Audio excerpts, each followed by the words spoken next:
I arrived in Vancouver and was singled out in security and was kept there for about an hour and a half while they continually questioned me about why I was coming into Canada. I started staying in hotels in Vancouver on the 9th. On the 10th, I woke up and used my electric shaver. As soon as it made contact with my face, it ripped at my skin again. And I realized, I flipped it open and it was filled with mason sand. And I realized instantly that these people had followed me into Vancouver. Greenwald had called up his cronies, the criminal types over there, and they had gotten into my hotel room. What was interesting about Vancouver was how closely the police worked hand in hand with these criminal types. I mean, they'd be following me in a plain, unmarked police car, and while I'd be walking into a store and seeing all these criminal types doing stuff as well, it was kind of frightening how closely they worked together with organized crime. I continued to stay in the hotels for a few weeks with my rooms in the hotels constantly being broken into and my belongings being contaminated with mason sand, my shampoo, almost everything. There was very little that I owned that didn't have the mason sand on it. The constant burning and itching was torture. Any products I bought other than tablets would later be contaminated by Greenwald's people. Unlike in Denver, the police and criminals of Vancouver, as I said before, worked very closely and openly stalked me together. Again, I have documentation of all this stuff in the complete documentation that I'll try to attach to this when I put this video up on YouTube. While in Vancouver, some of the hotels I stayed at where I was really exposed to the mason sand, where I was really in danger. First of all, the worst of all was at the Listle. The Listle Hotel, the guy set me up my second night there in a room that had video surveillance in it. And he was so uneasy with me at the desk, I knew there was something wrong. And the reason I knew they had video surveillance is they knew that I had fallen asleep because some guy, I caught him going out over the balcony when I woke up in the middle of the night, and I looked out and he was dressed all in black. His face looked a little blacked out. I looked across the street and there was a plainclothes cop walking back and forth that had been spotting him. And I think what this guy did, because a lot of my rooms were broken into off the balcony, not the doors, because I would barricade the doors in such a way that they might be able to get in, but they couldn't get out again and leave the doors the same way. And they had this guy out there that knew how to use one of those swings that the swings that those guys use to wash the windows on high-rise apartments. Not the scaffolding, but the ones that just go along those swings. And that's why this guy was coming in off the roof and getting in through the balcony. It was just absolutely unbelievable to me.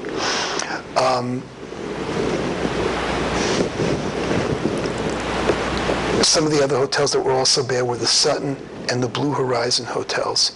One hotel that I stayed at that was excellent, where I was never exposed to anything, was the Shangri-La Hotel. It was too bad they were so expensive, but they were wonderful. I think they were a Chinese-based company, and maybe they have a lot more experience in dealing with unbelievably cruel and destructive law enforcement coming from China. But they were absolutely wonderful. I would recommend them to. It's a great hotel to begin with anyway, and they were just a wonderful group of people. And as I mentioned before, while I was in Denver, I was sure that my phone had software on it that let the police monitor my calls. I kept buying new cell phones, so it was more difficult for the police to get the software on my phones. In Denver and also in Vancouver, there were times I made a phone call on my cell phone and heard an echo feedback, like a 1-second echo feedback of my voice. I would speak and then hear my voice in a 1-second delay. What I have learned since then was that spyware on a cell phone allows the listener to monitor calls without any sounds being detected by the person making the call. However, using a cell phone jammer usually will produce that kind of echo delay that I was hearing. I knew I could only stay in hotels for so long, so I started looking on Craigslist for apartments to share. But again, I mean, the police were undermining me. I would talk with these people. They were really excited to meet me. I was from America. I was a professional. They really wanted to meet with me, and I almost had the thing on the phone. That by the time I got there, they didn't even want to talk to me. I could just go on and on. It's all in the complete documentation. I don't have the time to do it here, but this happened like 5 or 6 times. And I also left the numbers of a lot of these people. I kept a record of that, so at some point if people want to call and say, did the police ever contact you regarding this guy, I'll be able to verify what's happened to me.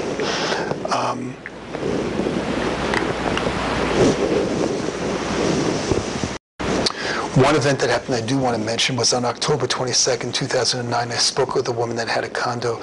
She and her husband wanted to meet with me. We made a plan to meet on the 23rd, but they later canceled. We made plans to meet on the 24th. On my way to the condo, I saw an unmarked police car driving away from their building, and the two men in it were staring at me as we were driving. If we passed going in different directions. Later that day, I saw the same unmarked police car 3 different times. It was the same car with the same people in it. Also later that day, I was followed by 2 men while in a shopping mall. These men weren't undercover cops, but looked more like kind of greenwald sleaze.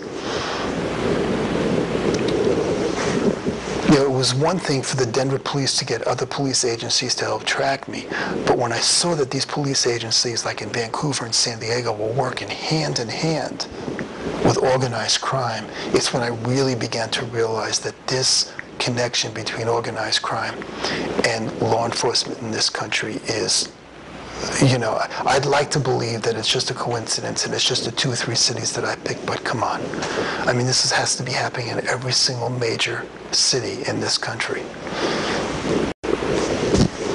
On November 12, 2009, I moved into a furnished executive rental at Vancouver Extended Lawn Stay. It was a corporation that had control of a number of condos that were located in buildings where a lot of the condos were actually owned and owner-occupied too.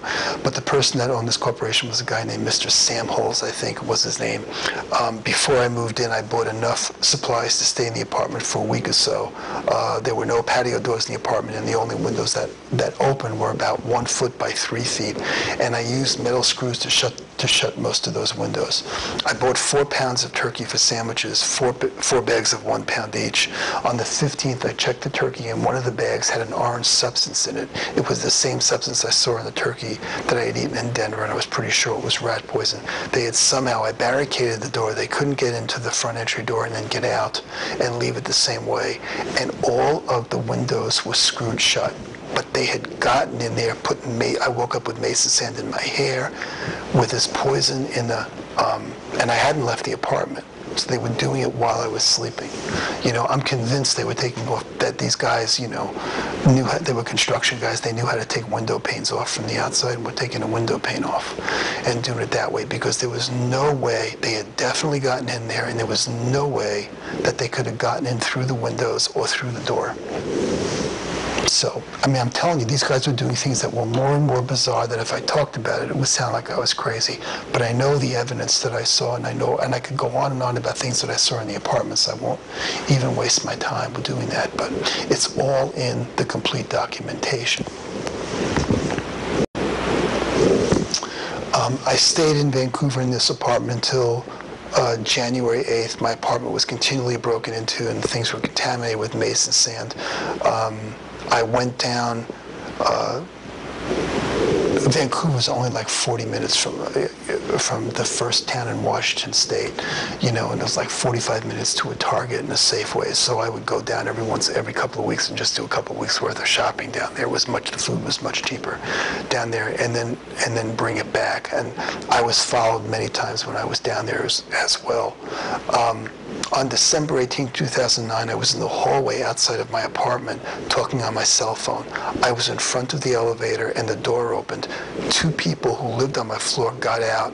There was one other person in there, and he was a black male. He was the black male that had followed me through the airport on October 9th. And I should also mention that I'm 95% sure he's the same black guy that was up at the Boulder Hotel on August 14th, and who followed me in a white sedan on December 24th, although I can't be positive of that, but I'm almost positive of it too.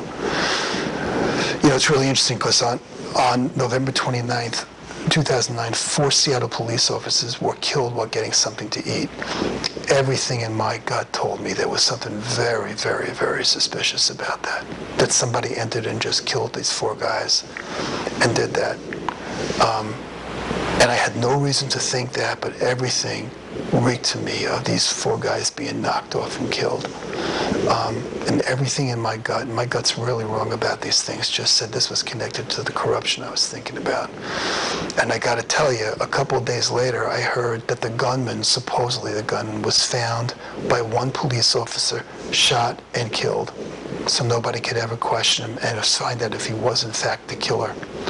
And that gut level feeling that I had just intensified about 100-fold after I heard that. The bed and the pillows and the couches and everything in my apartment were completely saturated with mesa sand. And my skin was constantly itching and red and burning. And so I moved to another one of the apartments on Christmas Eve, December 24th. When I walked in, though, the furniture was so junky. It was as if someone went down, got all this junky furniture because they knew it was going to be ruined, and put it back up in this apartment. And I called down to the people that ran the place and said, you know, this furniture's horrible, and the walls are completely filthy. They haven't repainted this place since the last people walked in. It's just an absolute mess. And so the people said they would try to do something about it. But I was only in there for a few hours, and about an hour or so later, the owner, Mr. Samholz, came up and wanted to know if I had gotten a DVD player that somebody had offered, said they were going to bring me. And I said, yeah, I got the DVD player. And then he started, I had moved some furniture around. I actually put some furniture in the closet that I wasn't going to use, and said, well, there was a chair here and there was this there. Where did that all go? It's as if he knew where everything was and knew about that apartment. I called up somebody else that worked there and told her about what had happened, and she said that's very unusual for Mr. Samholz to do something like that. She had never heard of him doing that before. You know, and there's no doubt about it, like the guy that owned Avenue West, this guy Samholz, unconditionally trusted the police. The police were saying whatever they were saying about me, and the police used that because they don't have consciences, and they use that the same way that they're doing it to me now here in San Diego where I'm staying. Although the person that manages this place, this woman Susan Geis, I'm going to talk about her in a little bit, she knows what's going on and she doesn't care. She's enjoying it. I mean, I'll talk about that more in just a little bit. On January 5th, 2010, I went over the U.S. border to shop in Washington. My visitor pass to Canada was up on the 8th, so I needed to get it extended. When I re-entered Canada, I got out of the car and went to speak with a custom agent. I was talking with one of the agents, and they seemed comfortable giving me an extension. They asked me to sit down and wait. He went back to his counter and started working on his computer and also made some phone calls. He now was with his supervisor, and they called me back to their counter and said they were refusing to extend my visitor status. They said it was because I didn't have an address in the United States. I asked them who they had spoken to on the phone, and they responded by threatening me, saying, we could refuse you re-entry right now if we wanted to, and you couldn't go get your stuff. It was basically saying, don't ask us any questions because we won't even let you go back in and get your stuff right now. They didn't care that I had a lease on an apartment in Vancouver or that I wanted to attend the Olympics. They didn't care about any of that.